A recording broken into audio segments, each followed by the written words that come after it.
Hey everyone, and welcome back. Today we have a very special guest on our channel. He is one of our personal favorite Turo hosts with over 6 years on Turo, close to 700 completed trips, and a car fleet that is currently worth over $500,000.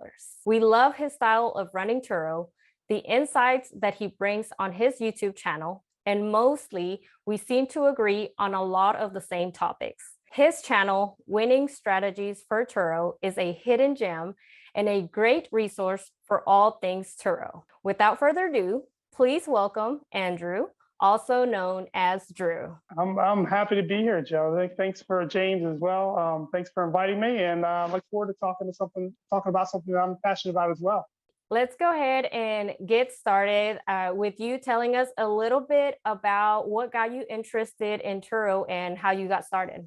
Well, I'm a car guy at heart. I remember as a teenager, I had the Motor Trend magazines, and I knew the horsepower on the different models that came out. I remember when the Toyota Supra came out, and Mitsubishi Evolution, and all the different car vehicles, and the Subarus, the WRXs, and all that kind of stuff. So I'm a car kid, and I went into nonprofit for many years, and kind of got away from anything automotive.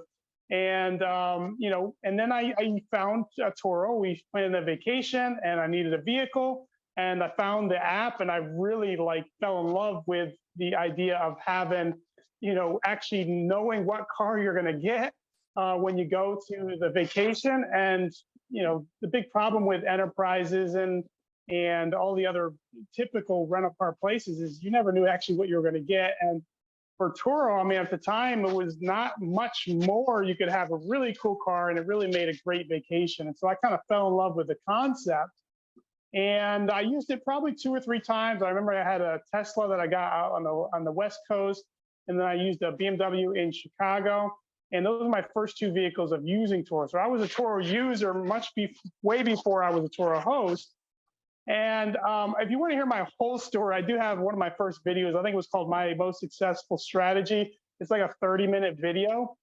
But that was before I realized that most people don't watch YouTube for 25 minutes straight. So it was kind of a flop. But not a lot of people liked it. But it has my whole story. But in short, the short version was on my 9-year anniversary, my wife this is the sad part of it, okay? My wife at the time, she told me, I had planned a trip, and she told me she didn't want to be married anymore. And it was kind of like a shock to me. It was a surprise. I did not know it was coming. There's a lot of drama that was involved. And in short, at the time, I had the 6-figure job. I worked for an incredible company that was literally changing the world. Currently, that company was acquired by Tesla, and it's Tesla's energy division. And so, I kind of had everything going for me, and then the floor kind of dropped out. And so I immediately went into scramble mode to try to save my marriage, keep my family together.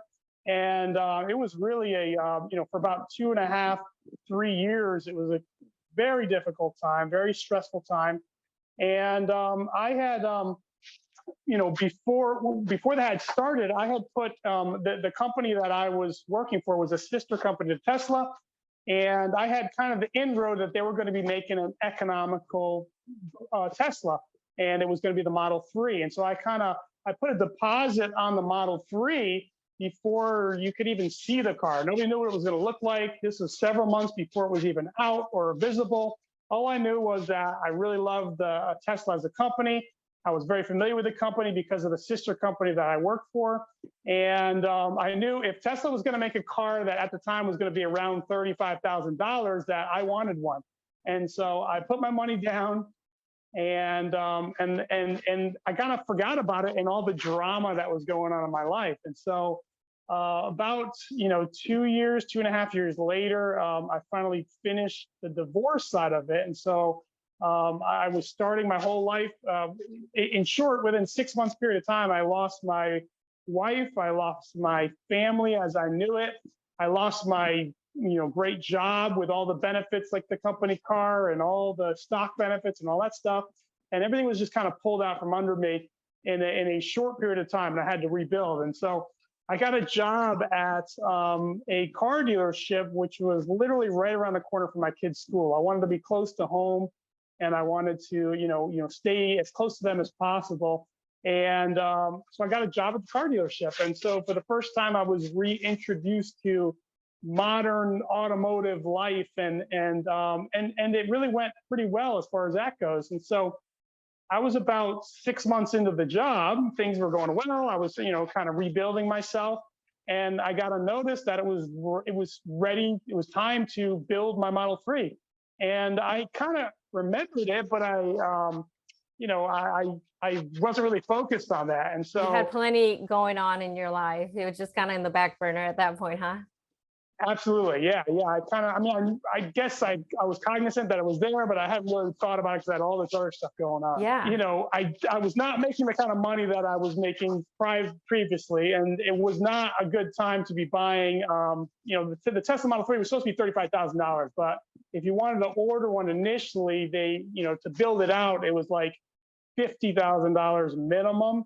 And I was definitely not in position to be buying a $50,000 car.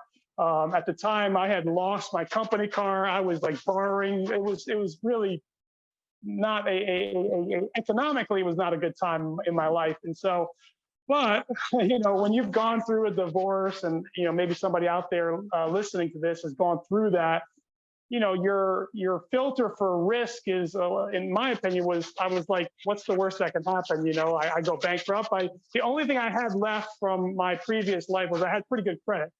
And so I was like, okay, I'm going to get this car, and I'm going to turn the chapter on this last life. And so that's when Turo kind of kicked in. I was like, well, you know what? Maybe I rented a Tesla in California, so maybe if I put this car on Turo, then if it rents out 4 or 5 days of the month, then it'll offset the amount of the amount of the car payment of a very large car payment that I really couldn't afford at the time. And because you had the job at the dealership close to home, that kind of gave you the flexibility, right? Which is the great thing about Turo. Absolutely. Yeah, yeah, absolutely. I had a little bit more flexibility. Yep. So that's kind of what I did. I put the car on the platform, and the rest is history, because Yeah. at the time I had one of the very first Model 3s on the entire East Coast. So and shortly after I got my car, like, word got out that there was no place to see the Model 3 in person. They weren't in the showrooms. There was no place to do test drives. And word got out that if you want to drive or see a Model 3, go to Turo.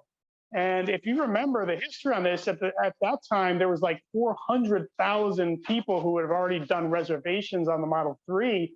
And so there was a lot of people who wanted to see the car and wanted to touch the car. They had already been waiting for anywhere from 6 months to 2.5 years. It took me about from reservation time to getting the car was about 2 years and maybe 3 or 4 months. So, and there was at the time about 400,000 people who had reservations. And the West Coast got the car before me, the employees and people on the West Coast. But as far as the East Coast, I had one of the first ones. And so what happened. I mean, the Turo business. If you have something, a new car That everybody wants. Yeah. That means your business. I mean, you were probably setting the price fairly high at that point and had enough renters interested. started out at like $150 a day, and then I pushed it up to like $200 a day, and it was renting 15, 20 days of the month to where I didn't have a car. And so I was in the automotive business, and I knew that, if you're going to get a loan and you need to get a second car loan, you need to do it soon. And so I was like, kind of like, okay, this is working out good. So I added 2 more cars. I bought a Krypton green Camaro, and a really cool car. I loved that car, and it was a 6-speed manual, believe it or not. And then I bought a ZR2 truck, because I worked at a Chevy dealership. So I had a Camaro and a Chevy truck, and I had the Tesla Model 3, and that was all within my first 6 months on the platform. And then I would just rotate whatever was not renting, then that's what I was driving, and I just rotated the 3 of them. So I guess would you say that this is kind of how your business has progressed over the years, is the fact that you were working in a dealership, you had the opportunity, you kind of knew what cars were coming out, and you kind of used that as leverage to expand your business?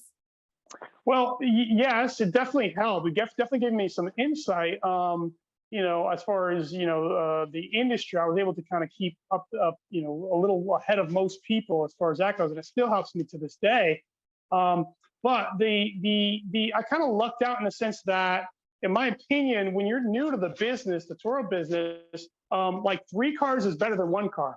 And you know that like stuff can happen, like one car can break down, or this can happen, or a car could be in an accident. And in fact, one of the things that happened to my Tesla about 7 months in, 6, 7 months in, it was rented by somebody who was very young at the time. I don't even know if the tour had the age restrictions, but he took the car all the way to North Carolina and he basically wrecked the car. It was like $32,000 worth of damage on the Tesla. And so I had the Tesla that was out for, I mean, there wasn't a lot of parts at the time. So the Tesla was out for like 6, 7, 8 months before they actually fixed it.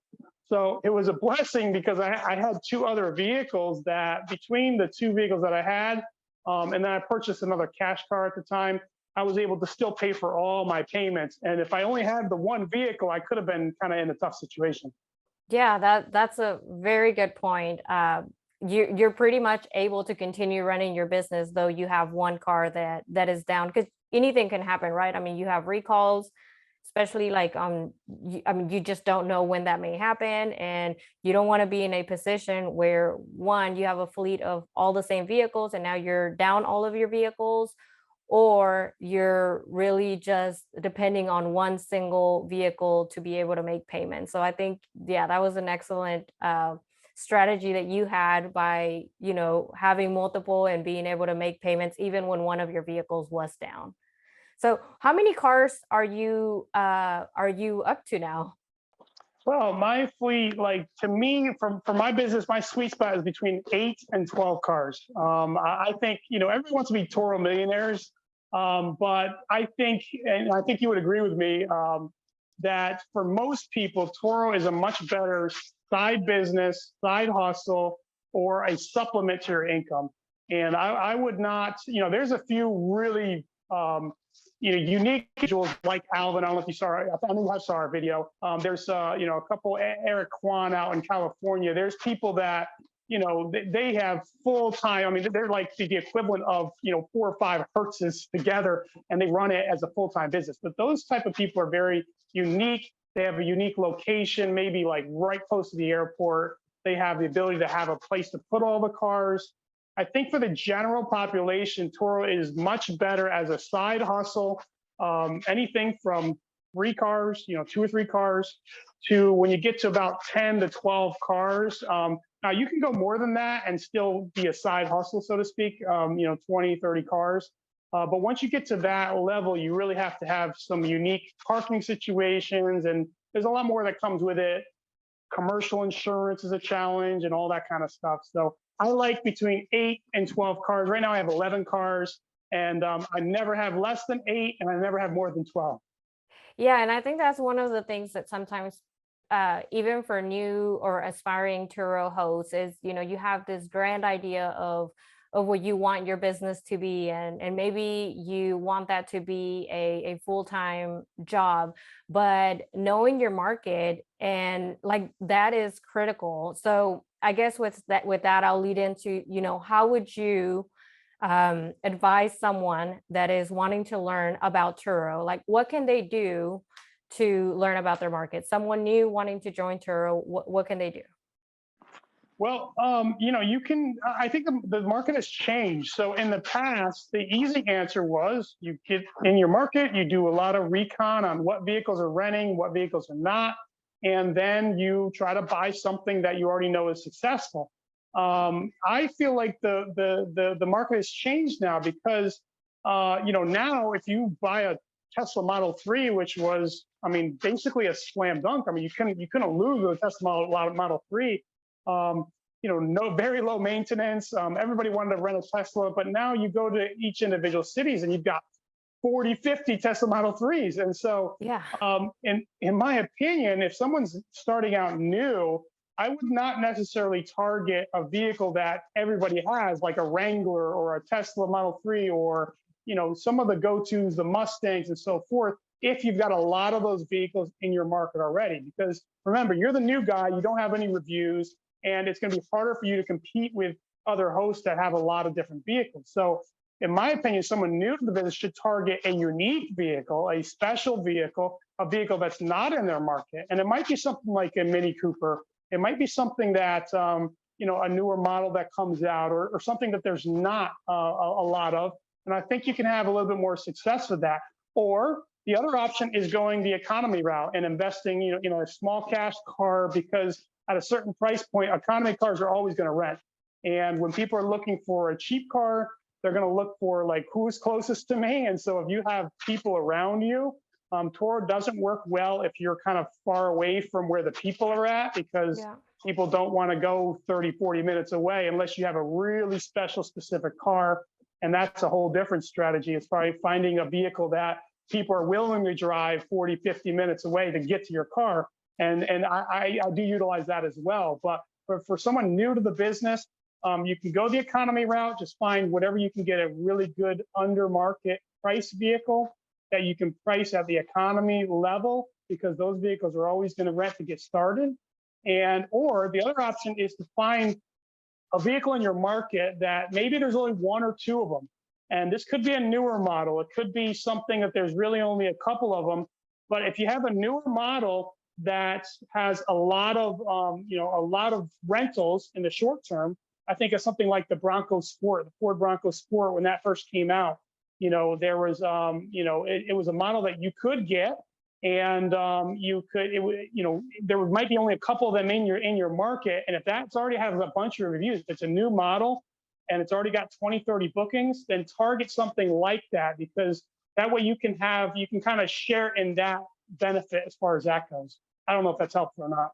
Yeah, and I know that you mentioned when you first got started about financing some vehicles, and there's a lot of really cool, interesting cars that are coming out. So for someone that maybe wants to go into one of these new vehicles that are coming out, and they're starting a business, how can they build business credit? Like, that's even a question that I have. We just started our LLC not too long ago, and so we are considering potentially financing a vehicle, but I'm still clueless when it comes to building business credit. So I think you're the expert here. Well, I don't know, but I'm the expert on business credit. But business credit, it's something, if you're going to stay in the game long term, so sometimes you get into something, you don't need a business LLC or business credit or business accounts when you first get started. You need to get in there, dabble into the Turo game, get 1, 2, 3 cars, and see if it's something you like doing. See if it's something that fits your lifestyle. If it's something you like doing, and it's you have a good location for it, then yeah, I think after having 2 or 3 cars on the platform, and if you want to grow, then I think the first thing you do is set up an LLC, and that's not difficult. You can look for each individual state is a little bit different. Set up an LLC. The next thing you do is you open a business, a business account. I did a lot of research at the time. This is about 2.5, 3 years ago, when I was looking at this, and I ended up going with Chase. They had a big, like, a cash bonus if you set up a business account. At the time, it was like $300, $400 or something like that.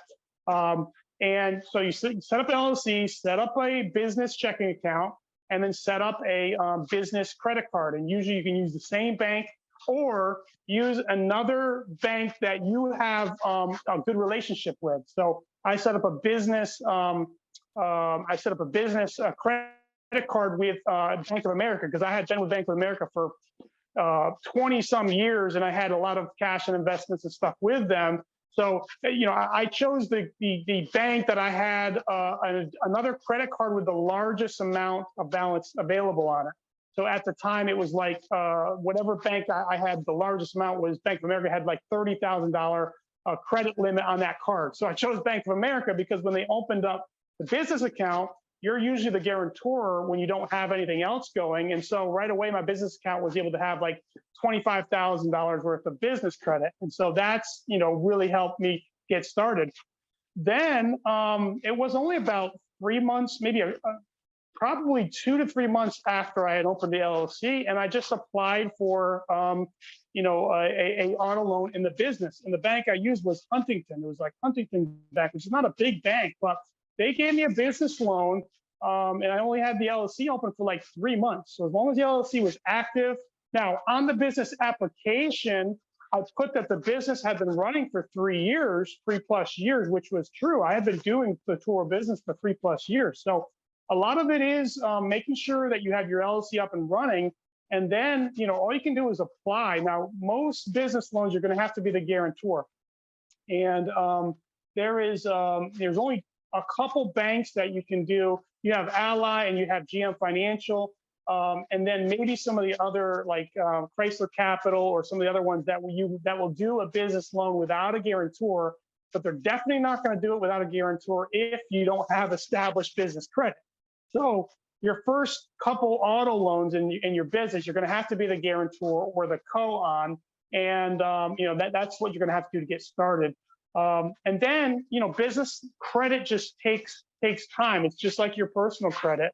One of the reasons why I am a proponent of auto loans for the Turo business over just strictly cash only is because banks are only going to give you money based on what you borrowed before. So I'm in finance now. I'm in automotive finance now. So if you're going to borrow money for an auto loan, a bank is only going to give you up to 50% of whatever your max auto loan that you had before. So if you borrowed $30,000 for an auto loan, the max auto you're going to be able to buy, even if your credit's great, typically is like $45,000. And so I kind of want to keep stretching my limits as far as that end, because it really strengthens your credit profile. And so in the future, if I want to buy $100,000 car or $150,000 car or $200,000 car, then the bank is always going to look at what's the highest cars. Am I able to pay for those expensive cars as well? And so it's the same thing with business credit. I have a Land Rover Defender, which was not a cheap vehicle, brand new, that I put in the business name. And I want to slowly stretch my business credit as well. And I've heard of, there's all different Facebook groups that actually have ways to learn how to build your business credit. You can start out with even like gas card accounts, Home Depot accounts, that kind of thing. I'm not going to say that I'm the expert in it. I don't run all of my business through my business accounts, mainly because in Maryland, commercial insurance is extremely expensive. It can be like 3 times as much as it is for my personal insurance. And so if I was paying commercial insurance for all of my cars, it really would limit a lot of the profitability that I have. So hopefully that's helpful. Yeah, and I think that's one of the mistakes that we made initially. We didn't start off with an LLC, and in hindsight, I wish that we had, because we could have gotten started with building business credit earlier on. But I'm just glad that through Facebook groups, through watching other YouTubers such as yourself, like we've picked up on that and decided, we need to pull the trigger now, and then ensure that like we're working towards that goal so that we are able to finance vehicles in the future if that's what we choose to do. So that's one of the mistakes that I feel that we made. Are there mistakes that you've made along the way that you feel you could share and benefit new Turo hosts from? Yeah, there's definitely mistakes. I got a little bit lucky, as you know. I will say when I first started, because I learned a lot from my first experiences of having like a hot new model and just seeing how lucrative that type of business can be. And so I've kind of was able to build my strategies off of that, and that's kind of what I share on my channel. A lot about what's coming up, the new vehicles and so forth. I made a lot of the typical mistakes. I have a very busy lifestyle when I was started in the tour business. I was a single dad. I was juggling a lot of things. And so, trying to do the instant bookings and like getting a booking like an hour away, 2 hours away, where I had a lot of stress to try to get a vehicle clean and get it where it was needed to be. And so, I think that's a mistake sometimes, unless you like work from home and you have a very flexible schedule where you can just cut and run and do that. Because the best advice I can give to people who are new is set out, remember Turo like tries to put on you that, you need to have this to get bookings. But they're not looking out for your lifestyle. They're not looking out for the depreciation on your vehicle. They're looking out for Turo. And Toro's a great partner. It's a great company, from my experience. But you don't always take what they're telling you and think, oh, I got to do this or I'm not going to be successful at this. You have to set up the boundaries that work for your lifestyle. My lifestyle is like I don't take bookings. My minimum booking is a 12-hour window, and that gives me time where I'm not stressing out and running around. You're not going to stay in this business long term if the restrictions and the settings that you have bring a lot of stress on your life. And so if I have a 12-hour advance notice, that's plenty of time for me, to get a car ready in the morning, get a car to the airport. But that was really my biggest mistake in the beginning as far as that goes. I had some other stuff, the instant bookings. I didn't, that burned me a couple of times. I had some damage where people because once I have a booking, it's not good to cancel them.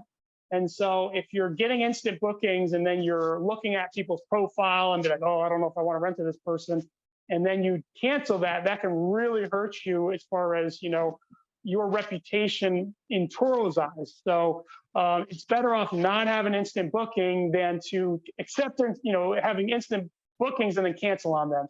So trying to make sure you follow through with every single booking possible that you receive. That's really important as far as from Turo's eyes. I had some other things where taking pictures at nighttime, some just minor damage claims. I remember that my Tesla, if you're familiar with Teslas, I mean, they have sensors everywhere. Like I'm thinking, like, how can somebody scrape up the bumper on a Tesla? Like it literally takes you to the very inch.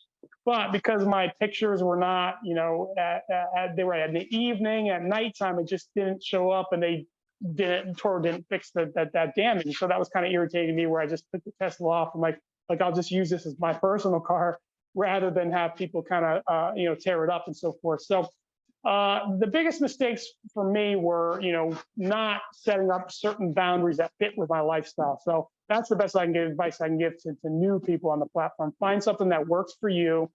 Time frame of when you get the bookings and so forth. Yeah, and I would say that like you, we've kind of learned, lessons learned along the way, but we've also learned a lot on the Facebook groups, right? Like there's a lot of junk out there, but if you learn to filter through some of that, there's a lot of really good shared knowledge from all of the different Turo hosts, not just in your area, but just really all throughout the US and whatnot. So I have found that, to be extremely helpful too. So 100%. Yeah, I agree. That's one of the first things. If you're new to Turo, get in some of these Facebook groups.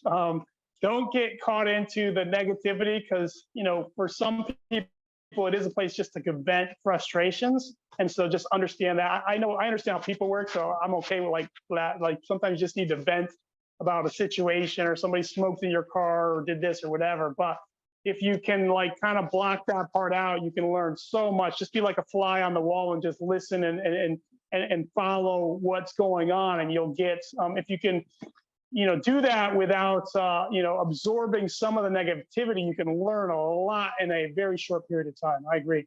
And I've learned some hacks through watching either YouTube or even on those Facebook group. Are there any hacks worth mentioning for anyone during Turo?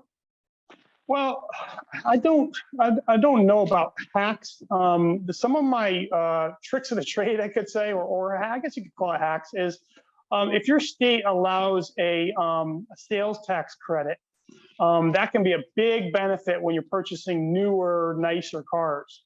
For example, a 6% sales tax. When you work at a dealership, you see people that spend massive amounts of money on very expensive car, and they only keep them for 6 months or a year. And I grew up with the Dave Ramsey mindset. I'm a very frugal person. You never buy. You only right. So that was contrary to what I thought, that if you buy a brand new car, you're going to take this huge depreciation hit, and that's no. You got to wait for 5 years and then you buy the car. And, when I was working in a dealership and when I see very successful people that, were in my mind were wasting money, I realized that, if your state has a sales tax credit, that can be a kind of a hack because let's say you buy a car that's $50,000. Well, your sales tax on that, on $50,000 is 3 grand, if you're 6% sales tax. Some states have higher than that. But if you trade a vehicle in for worth $50,000, then you don't pay sales tax on that in my state. And I did do a video on this one time, but it's like 42 out of the 50 states offer a sales tax credit.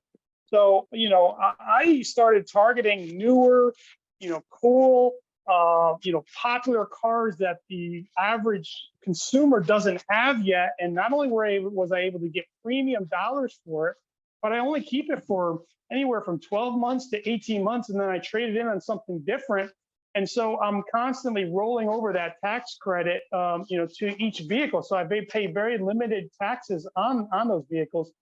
In addition to that, if you're getting in this business, like you got to do your due diligence on the tax benefits, because sometimes buying newer cars, nicer cars, you can get some massive tax benefits if you have a large, a fairly substantial income in your 9 to 5 job, so to speak. So if you make over, $80,000 to $100,000 in your 9 to 5 job, Turo can really help with, tax write-offs as far as that goes.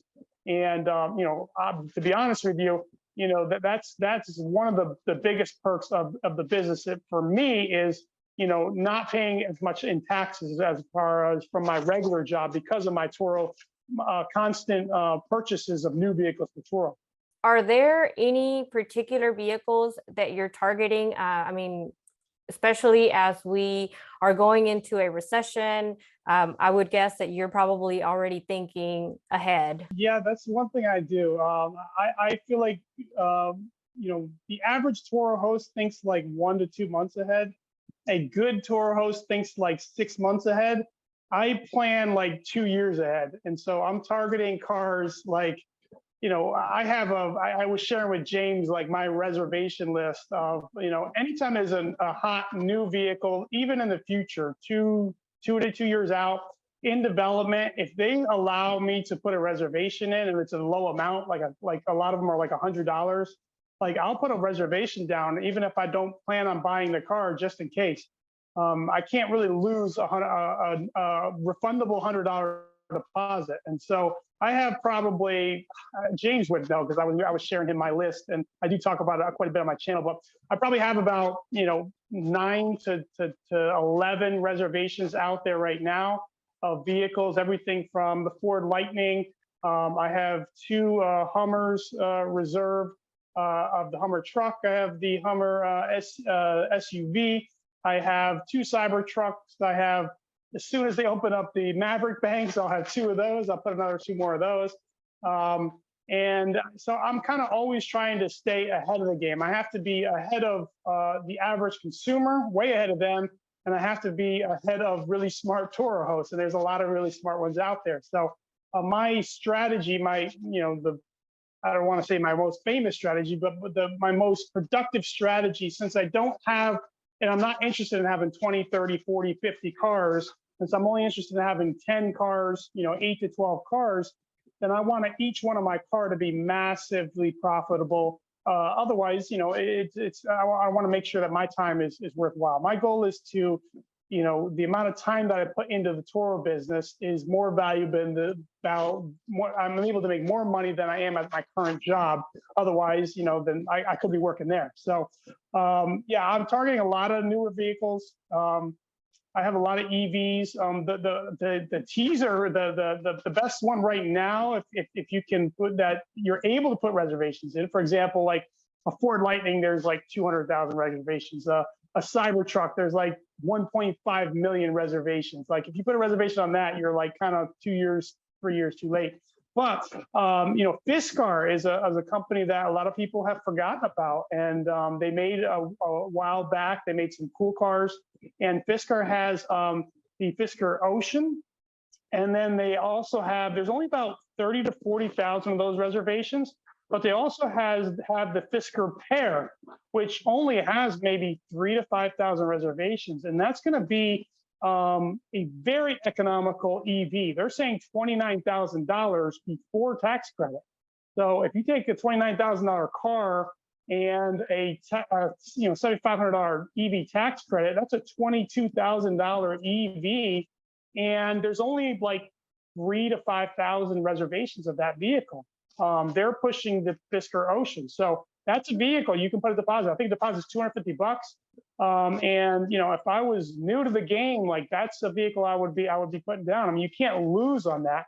And the nice thing about that is you're able to lock in a price on a vehicle that is not going to go up. And Rivian tried to do that. Rivian had a lot of reservations on their vehicles, and then they realized that they couldn't make them, after 2.5 years of COVID inflation, and they tried to raise their reservation price like 10 grand for their trucks, and it almost took the company under. I'm exaggerating a little bit, but not much. I mean, there was a massive uproar, and Tesla's usually been good with this as well. If they give you a price and you reserve it at a certain price, that price usually sticks for most companies, especially a new company.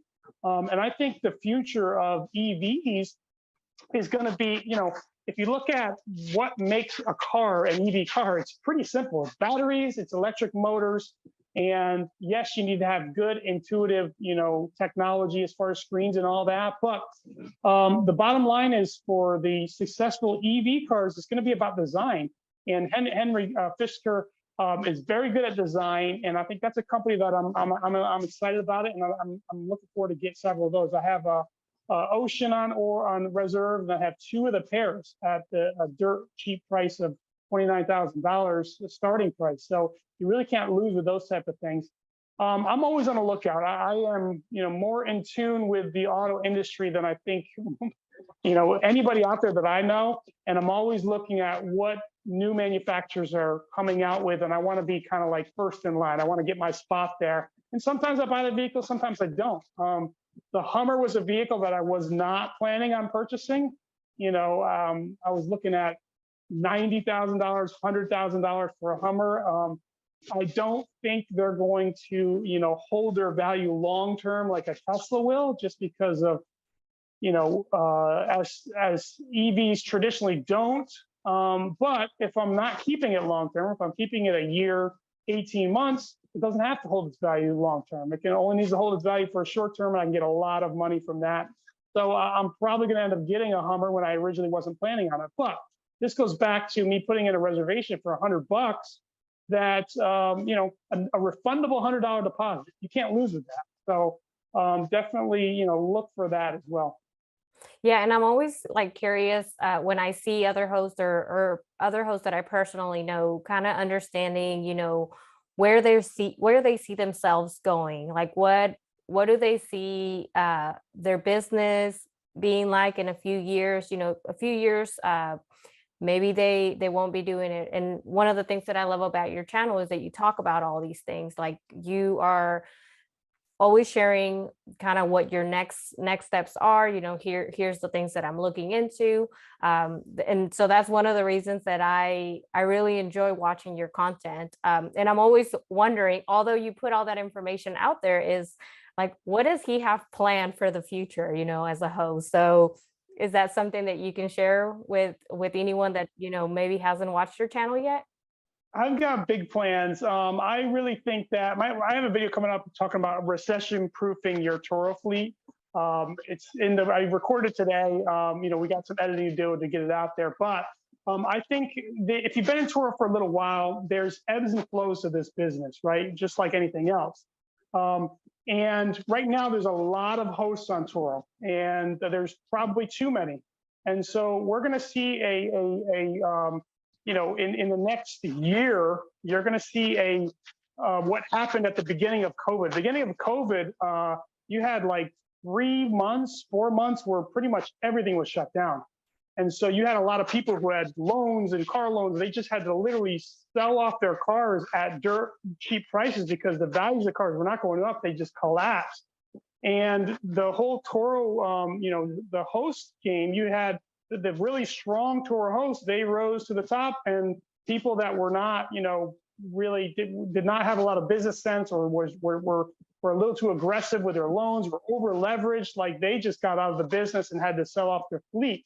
So you're going to see that happen in the next 12 months as we go into recession. There's almost too many hosts out there for consumers. And so the really good hosts are going to get stronger, get better, get sharper. They're always learning. They're always, learning and getting better. And then there's just the average people that just stay put, or they just don't have longevity in their business models. They feel like they're making money, but they're really not when it comes to the depreciation of their cars. And so there will be a separation. Then you'll have a lot of people that once they realize that they're not making any money, then they'll get out of the game, and it'll kind of thin back out again. And then it's just a cycle that happens. So this next 12 months, I think you're going to really see a lot of hosts get out of the business, and then you're going to see the really good, productive hosts really rise to the top and be even more productive. So for me, the other thing you're going to find out is banks are getting very, very strict with financing already, and it's going to get stricter. And so, I've been preaching on my channel for 6, 7, 8 months that, if you can get 2% loans, I have the majority of my loans, over half of my loans are at 1.99%. So if inflation is, the Fed states is 8 and 9%, the real inflation is like 10 to 12, maybe even 15%. And I can lock in 2% loans on in-demand cars that potentially are going to go up in value in the short term. Like, that was just no brainer for me. So I've really been able to build out a really strong fleet. I did my values recently, and I'm like, well over $500,000, about $555,000 worth in the values of my cars. Yes, I had a lot of auto loans, but my auto loans equal up to maybe 300,000. So that puts me in a very strong position going into a recession, model, in the sense that, there's people who, the banks are not going to give people loans on some of these really hot, nice, expensive cars because they got a bunch of loans already and they're over leveraged already. And banks, just like in 2008, in the financial collapse of the houses, banks just aren't going to be lending out money like they've been the last 2, 3, 4 years. And so the way you're going to be able to get loans and the way you're going to be able to get like in-demand vehicles is having cars that have massive amounts of equity. I have a lot of cars that have $15,000, $20,000, $25,000 in equity. And so if I'm trading in a car that, I have for example, Kia Carnival that I've got over $20,000 in equity in. So, that car is a very cool car. It's a great car for Turo. I think it should be on your list if you can find a decent price on one. But I mean, that's not a car that gets me excited. I have a C8 E-Ray that's coming out, and that car is going to be around $100,000 or more, and that's going to be a all-wheel drive. Corvette, the first ever all-wheel drive Corvette. And so I'll be able to trade cars like the Carnival or my Defender or different vehicles like that on a vehicle that very few people can get a hold of, and very few people that banks are gonna give money to.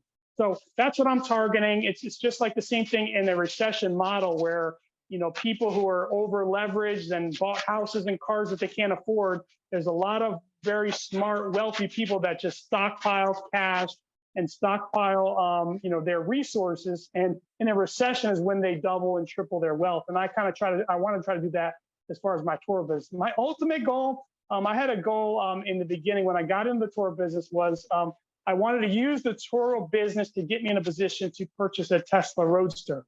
And so that's really my strategy. And that's my end game as far as that. And I have another idea of what I want to use this Tesla Roadster for. It's not going to be putting on the Turo platform. I'm not going to give the keys to a stranger to a car that'll do 250 miles per hour. So be assured. But I'm well on my way to where I want to be as far as hitting that goal. And it really is all because of the Turo business.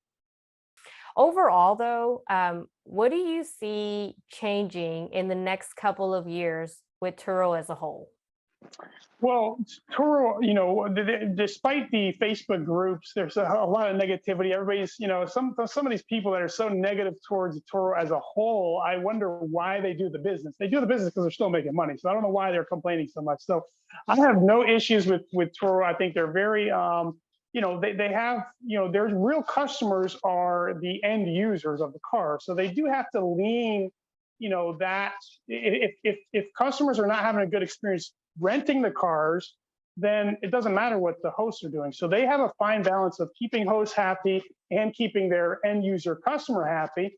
And if they have to lean one way or another, they kind of have to lean, towards the customer in a sense. But, with any big business startup company, Turo is going to try to go public soon. They would have, if this economic timing of the market right now, they would have already gone public. And so, we got a nice little bonus. If you remember, I don't know, it's been with maybe 12 months ago, where they actually gave us an additional 5% of earnings, which, I mean, that was a shock to me and a lot of people, I think, and very appreciated.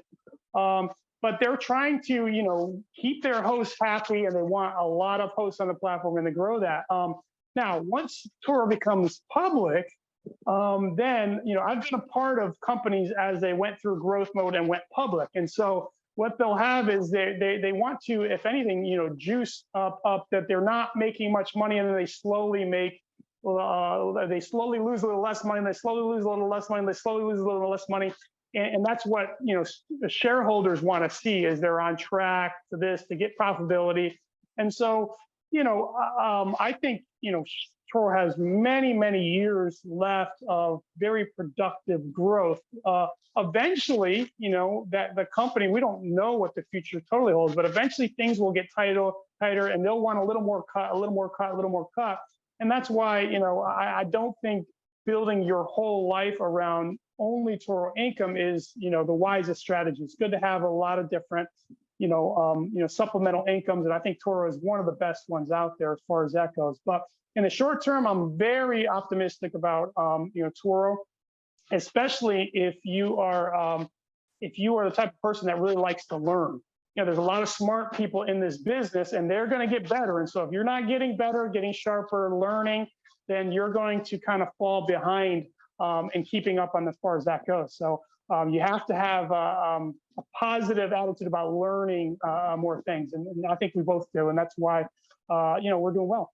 Really good insights as to what you plan on doing and some of your experiences. As we are getting closer to ending this, I did want to ask you if there are any good movies, books, channels, any articles that you think would be beneficial for other Turo hosts to deep dive into.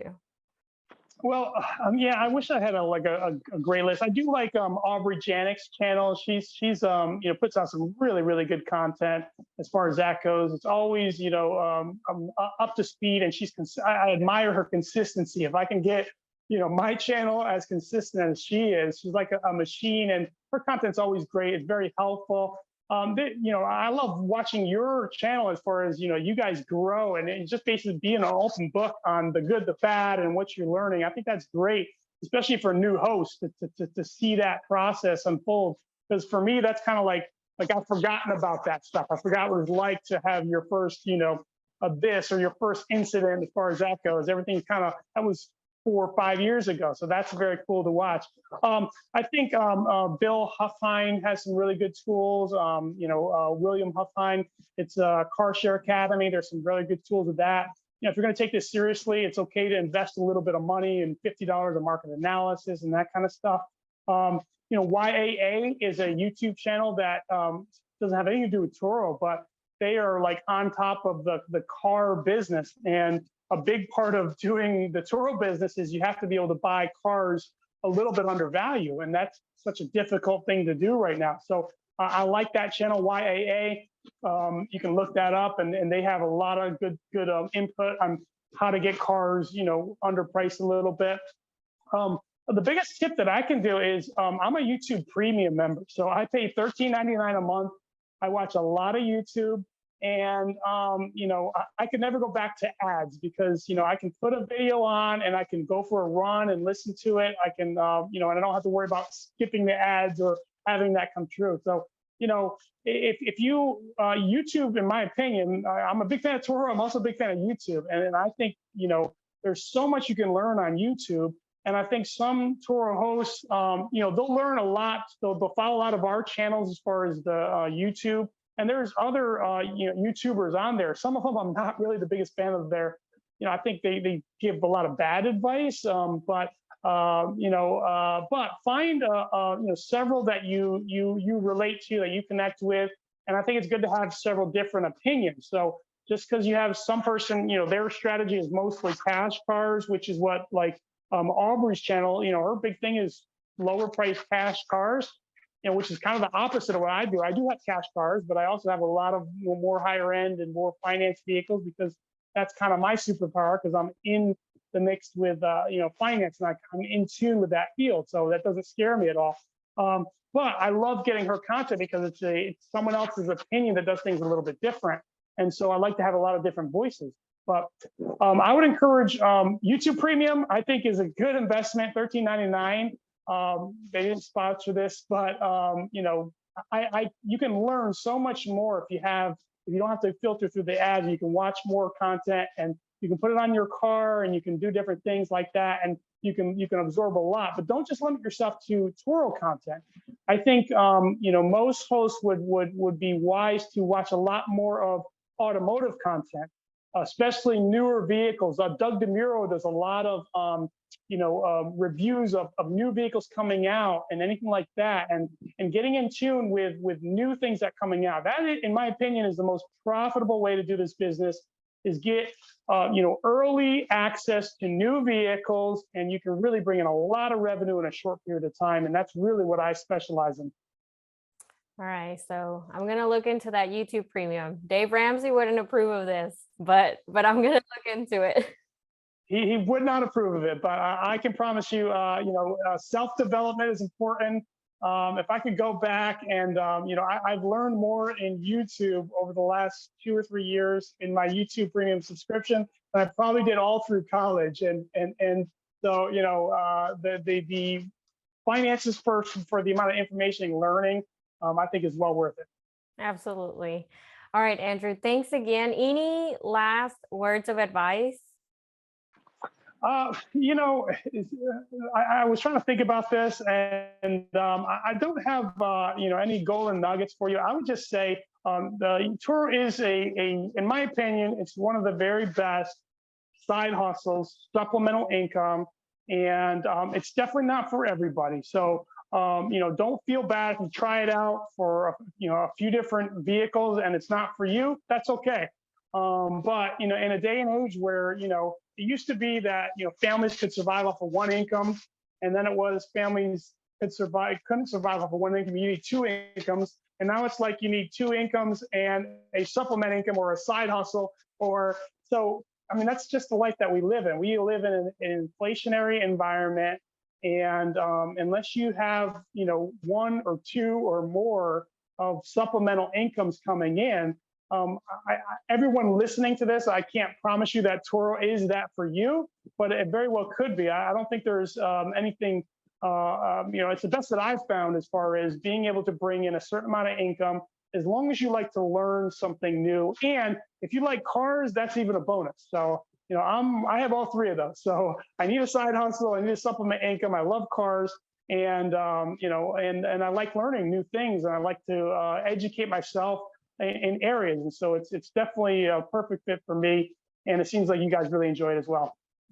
Yeah, no, yeah, for sure. And since I started, like, I would say that everyone, like, I try to give this advice to everyone, like, everyone should at least have one vehicle on Turo. Like, it is absolutely like manageable, even if you do have a 9-to-5 job. And then once I think a person starts with one vehicle, they'll see how easy it is to manage that one vehicle, and can easily manage even, up to 3, even if they don't want to do Turo, and invest in it, for long term, or have a large number of vehicles. I think just 1 vehicle to 3 vehicles for any given person, it's something that's absolutely manageable. Without a doubt, without a doubt. I mean, 1, 2, 3 vehicles that's the beauty of the Turo business as a side hustle. It doesn't take a lot of time to do just a couple cars. And you can do a lot of the stuff remotely. You can clean, I can clean a car early in the morning or late at night. Look at me. Work a job 50 hours a week. I was a single dad for a long time. I was juggling a lot of different things, and I could still do 10 to or more cars by myself, and not have complications with that. So it is a great in the sense that it doesn't take a lot of time to do a small amount of vehicles for sure. Yeah, well said. Well, thank you so much for your time. We really, really appreciate that you took the time out of your day to be on here with us, answering all of your questions, sharing all of your knowledge. Thank you for the time. And I really hope that all of our viewers are going to check out your channel. Your channel again is Winning Strategies for Turo. I think that everyone will benefit as much as we have. So thank you again, Andrew. I hope you have a great rest of your night. Thank you. It was great to talk with you guys. Thanks. Bye.